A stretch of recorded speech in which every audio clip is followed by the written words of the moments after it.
আচ্ছা, কোনটা শুনবেন, আমার বক্তব্য না স্লোগান? হ্যাঁ, কোনটা শুনবেন, বক্তব্য না স্লোগান? তাহলে শান্ত হয়ে বসতে হবে। বিসমিল্লাহির রহমানির রহিম।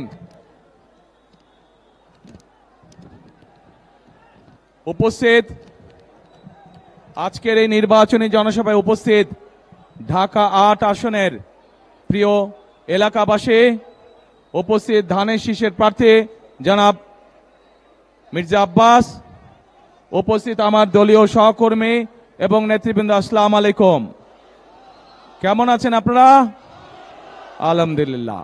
এখন আমি আপনাদেরকে দেখার পরে দেশে আসার পরে আলহামদুলিল্লাহ ভালো আছে। আমি আপনাদেরকে দেখার পরে দেশে আসার পরে আলহামদুলিল্লাহ ভালো আছে।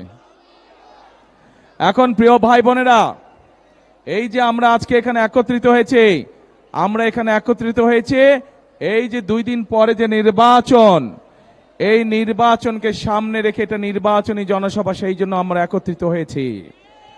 এখন এই যে